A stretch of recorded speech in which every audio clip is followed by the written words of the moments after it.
My parents showed up at my place and said, "Give us a chance," years after kicking me out because of my sister's lies. So I responded, a chance to ruin my life again, then close the door on them for good. My sister Jessica had always been the center of the family. She had straight A's, went to the right schools, landed a good job right out of college, then started her own business that just took off. And here I was, scraping together savings, pulling ridiculous hours, trying to keep my small shop alive. My store's no high-end boutique or anything. It's just a little place where I sell handmade stuff and whatever other creative things I can manage to pull together. And to be real with you, I was struggling. Not exactly the cash cow my family hoped for. But hey, I was making an honest go of it. I guess that doesn't matter when you're comparing yourself to a sister who's basically a hometown success story. Things started getting bad for me after a few rough years in a row. I'd had some bad luck with suppliers, lost a couple of big orders and other things. Honestly, my business never really recovered after that. I tried everything to keep the place going, new products, discounts, promos on every social media channel I could think of, but nothing was working. I was watching my business fall apart piece by piece, and I was barely holding it together. So at my lowest, I finally decided to ask for help. Not exactly a proud moment, but you do what you've got to do, right? I thought my family might understand, since they'd always preached about helping each other out. Guess I was wrong. When I went to my parents, they basically told me to suck it up and figure it out on my own. They said something like, "If you can't make it work by now, maybe it's time to rethink things." Real encouraging, right? But Jessica overheard and she swooped in with an offer. She had that "I'll save the day" look on her face, which already put me on edge. She said if I was serious about fixing my situation, I could come back home and work for her business while staying rent-free with her and her husband. In return, she'd front me some cash to help keep my shop open. I'm not going to lie. I was desperate, so I considered it. But I also knew Jessica well enough to know that nothing is ever that simple with her. She loves being in control, loves being the one who people turn to when they're in trouble. I could already imagine her using this favor to lord over me forever. But my options were limited, and the thought of saving my shop made it seem worth it. So I said yes. Moving back into my hometown felt like a slap in the face. Here I was, nearly 30 years old, dragging myself back to my family because my business was crumbling. Meanwhile, Jessica was living in this beautiful house with her perfect little life. It was like I'd stepped into a reality show where I was the before and she was the after. The moment I walked in, my mom was on me about how I could have done more with my life if I just followed Jessica's example. I kept my mouth shut though because honestly, I needed them. Jessica wasted no time putting me to work either. She had me doing all kinds of random tasks for her business, inventory packing, running errands, stuff that had nothing to do with why I was there. It felt like she was showing off, like I was supposed to see how successful she was and feel grateful that she'd even thought to help me out. And maybe I was supposed to feel embarrassed, but mostly I felt angry. Now I'd expected some tension. We'd never exactly been close, but this was something else. I swear every time she'd help me, it came with this little jab. She'd say stuff like, "I know it's tough for you," with that fake sympathetic look, or "Maybe if you'd planned better, things would be different." I just kept swallowing it because, again, I had no choice. I needed that money if my shop was going to survive. After a couple of weeks, Jessica finally came through with the money. She transferred a chunk into my account, and for a split second, I thought maybe she was actually doing something decent. I didn't ask any questions, just took it as a lifeline. I thought, okay, maybe I can make this work, get back on my feet, and then I can finally get out of here and back to my life. But something didn't sit right. Every time I'd bring up my business, she'd get this smug look on her face, almost like she was waiting for something to go wrong. I brushed it off as just her usual attitude, but then the weird stuff started. One day I went to pay a bill for my shop, and the transaction was declined. I checked my account, and every cent was gone. Not just the money Jessica had transferred, but all the funds I'd managed to scrape together completely wiped out. I felt like I'd been punched in the gut. I called the bank in a panic, thinking maybe it was a mistake or some kind of fraud, but the bank guy on the other end just told me calmly that the money had been transferred out and that there was nothing suspicious on their end.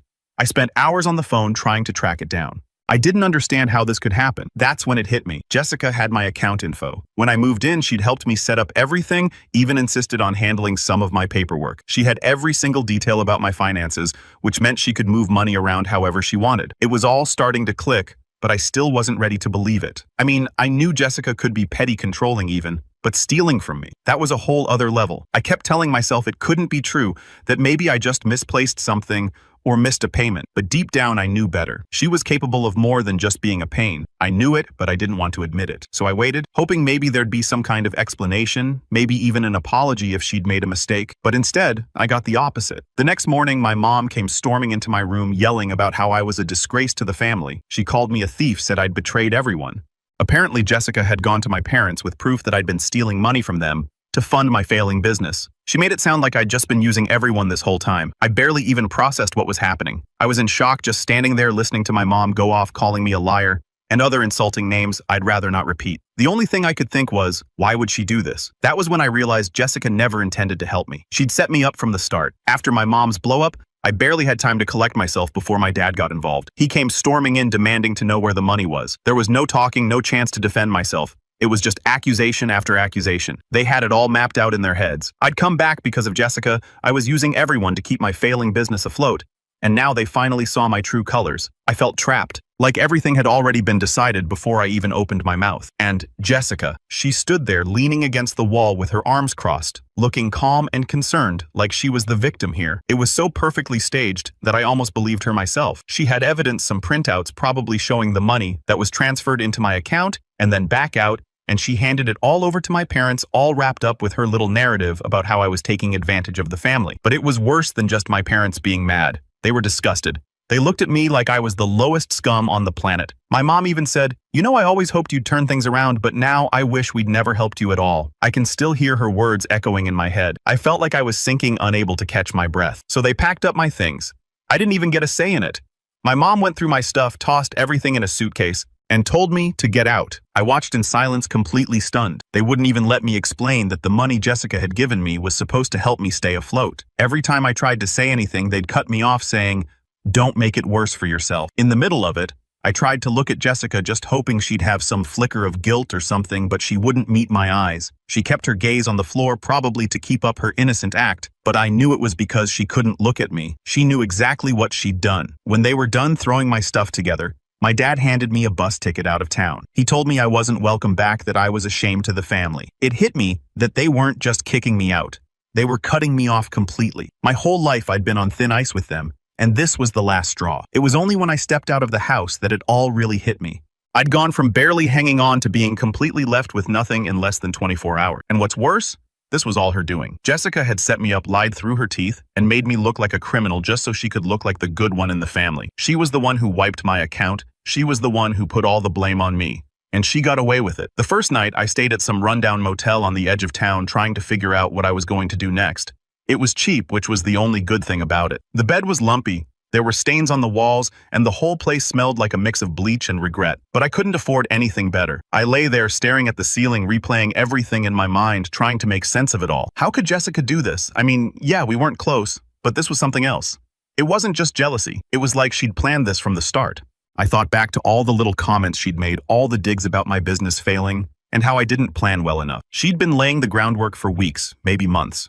It was like a sick game to her. The next day, I tried to call my parents. I was hoping maybe, just maybe, they'd come around if I could talk to them without Jessica around, but they didn't answer. I left voicemails, sent texts, even tried calling from a different number. Nothing. They'd completely cut me off. It felt like a punch to the gut, realizing that they'd written me off just like that without even giving me a chance. At that point, I didn't know where else to turn. My friends were mostly out of state or tied up with their own lives, and I didn't want to drag them into this mess. Plus, let's be real, I was embarrassed. Admitting that my own family had turned against me was like confessing that I'd failed on every level. I mean, who gets kicked out by their own parents at almost 30? Eventually, I decided to find work nearby and just try to rebuild, no matter how slow or hard it was. I knew it wasn't going to be easy, but what choice did I have? I started hitting up local businesses, looking for anything that would pay, even if it was just enough to cover food and rent for a tiny apartment. My pride was already in shreds, so I wasn't above taking whatever job I could get. It was a rough few weeks. There were nights where I barely ate, days where I was so exhausted from job hunting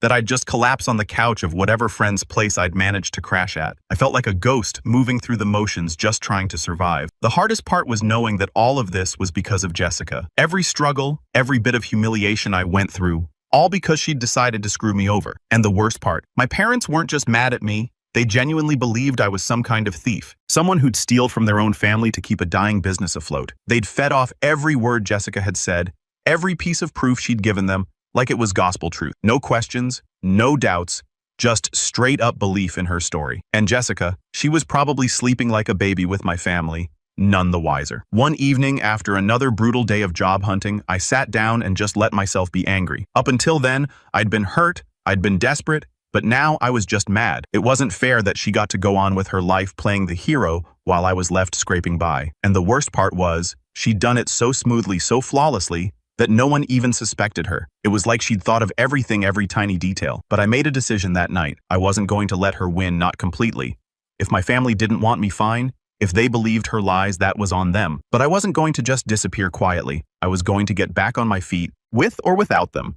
And one day they were going to realize the truth. It wasn't much of a plan, but it was enough to keep me going. One thing I knew for sure, Jessica might have gotten her way this time, but it wouldn't be forever. After a while, I guess I just got used to scraping by. When you're forced into survival mode, your priorities change fast. The first few weeks after getting kicked out, I was too busy trying to get food on my plate and keep a roof over my head to think about anything else. I mean, it wasn't like I was homeless, but I was definitely one bad day away from it.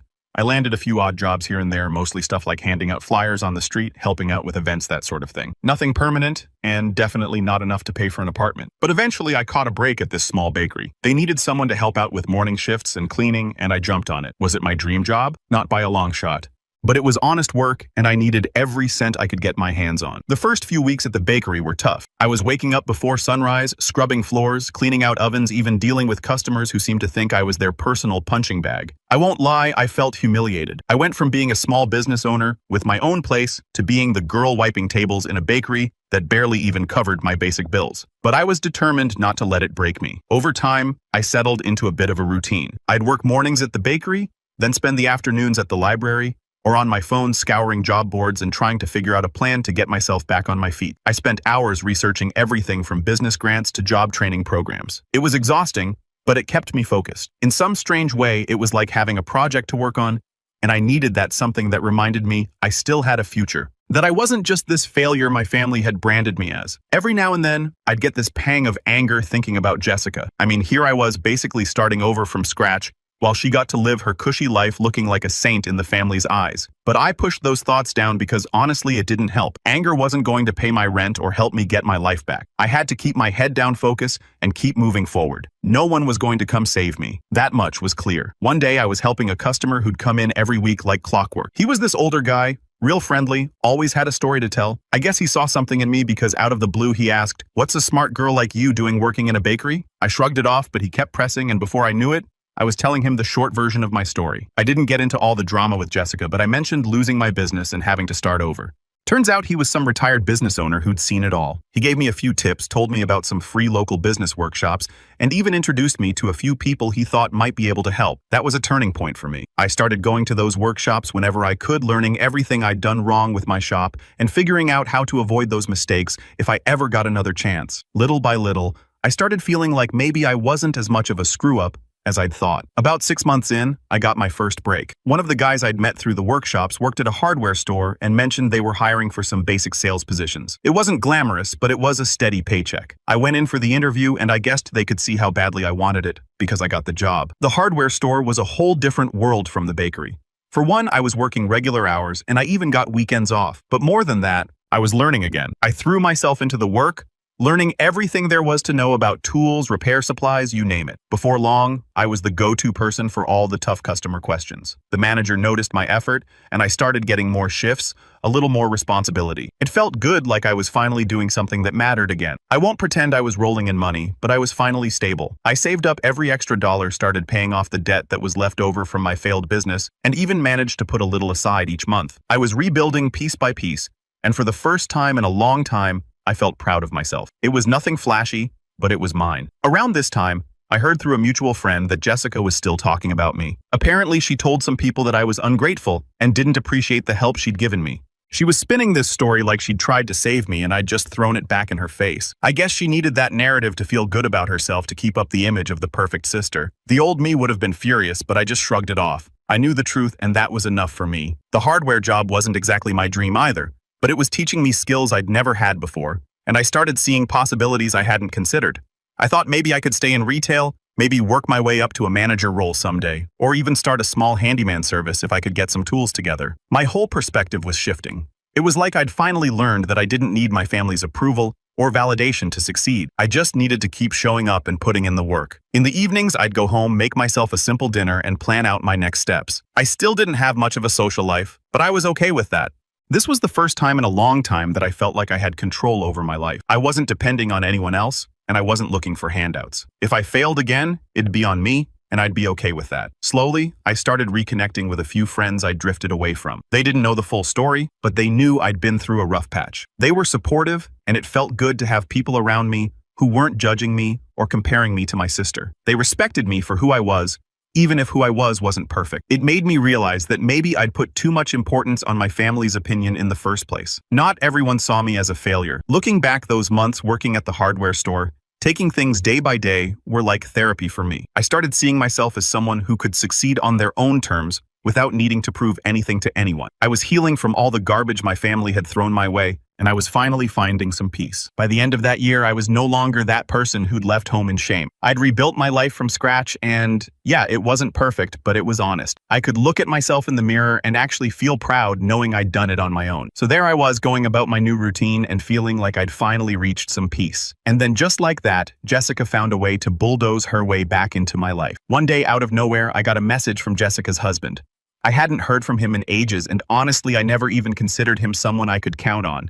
He was always just Jessica's husband to me. So I opened the message, and it's this long-winded paragraph about how he doesn't know who else to turn to and how they're going through a rough patch. I was just sitting there thinking, is this real? Now you reach out. At first, I ignored it. I figured they were in some minor argument. Or he wanted advice on how to deal with her attitude or something. I mean, why else would he reach out to me? But he kept messaging saying it was serious and that he needed my help. I was torn because on one hand, I'd worked hard to cut them all off, but on the other hand, curiosity got the best of me. So finally, I caved and agreed to meet him. We arranged to meet up at a little cafe halfway between our places, and when I walked in, I didn't even recognize him at first. He looked rough, like he hadn't slept in days, eyes all bloodshot and twitchy. I almost felt bad for the guy. I sat down and he wasted no time jumping into this whole mess about how Jessica's business was tanking and she was in some serious trouble. He said she was mixed up in some shady stuff and that if things went bad, they could lose everything. I was still in shock. Jessica's business failing. It was hard to imagine, but I guess it made sense. She was never as perfect as everyone thought, and honestly, I'd always wondered how she managed to keep up that successful image. But then he dropped the real bomb. She'd been accused of selling counterfeit goods. He even mentioned that the police had been asking questions. Now here's the part where I was supposed to feel sorry for her, right? Except I didn't. I actually felt this twisted satisfaction knowing that her whole perfect world was cracking just like mine had. But what really got me was when her husband asked me if I could help her. Help her? I laughed louder than I should have, probably because a few people looked over. He looked so desperate that I almost felt bad. But the irony was too rich. After everything she'd done after turning my family against me, he wanted me to help. I flat out told him, she's got a lot of nerve thinking I'd help her after what she put me through. He looked down like he'd expected that response. But then he started talking about how she was different now, how she was stressed, that she was barely keeping up, and that she was struggling to keep her business alive. He even tried to guilt-trip me, saying that helping her would mean helping the whole family. If she goes down, they all go down, he said. I had to fight the urge to roll my eyes. I told him I think they made it clear I wasn't part of the family a long time ago. But he wasn't done. He said something that really made me pause. He told me Jessica had been lying to my parents for years. Not just about me, but about her whole business. He said she'd been using family money, convincing them to invest in her business, while hiding the fact that she'd been selling knockoffs. Apparently, she'd made up this story that she was importing exclusive high-end products, and my parents had been funneling money her way because they thought they'd be getting a cut of her profits. They thought she was a success story, but she was using their money to fake it the entire time. I was stunned. Here I was, trying to rebuild my life from scratch, and my sister was living off family money, lying about her entire success. And now that her lies were catching up to her, she was hoping I'd come back and save her skin. My first instinct was to just walk out right there, but I held back. I wanted to hear every single detail about her mess. Her husband went on to explain that things had gotten so bad, she was facing real legal consequences. If the counterfeit products were traced back to her, she'd not only lose her business, but possibly face charges. He didn't say it outright, but it was clear. If Jessica went down, the family's reputation would take a massive hit. And here he was practically begging me to help smooth things over with my parents. I sat there trying to process everything. I'd spent so long being the black sheep, the disgrace, the one they'd shoved aside, and now they wanted my help. They wanted me to come back into the fold and clean up Jessica's mess. I told him flat out, I don't owe her anything. She made her bed. Let her lie in it. He was silent for a moment, like he finally understood how deep the betrayal ran. Then, almost like a last-ditch effort, he said, look, maybe if you spoke to your parents, they'd listen. They'd give her another chance. And that's when I lost it. I leaned in and told him exactly what they had said to me when I was kicked out, the words that had haunted me since. They looked me dead in the eye and called me a disgrace. They told me I wasn't welcome back, that I was nothing to them. So if they're looking for a savior, they should look somewhere else. His face turned pale. I think he realized that there was no winning me over, that I was done with all of them. He tried one last time, almost whispering, please, she needs you. The family needs you. I stood up, threw a few dollars on the table for my coffee, and looked him dead in the eye. No, she didn't need me when she was setting me up, and they didn't need me when they shipped me off with nothing. So now I don't need them. I walked out without looking back. There was no way I was going to let myself get dragged back into their chaos. I'd built something out of nothing,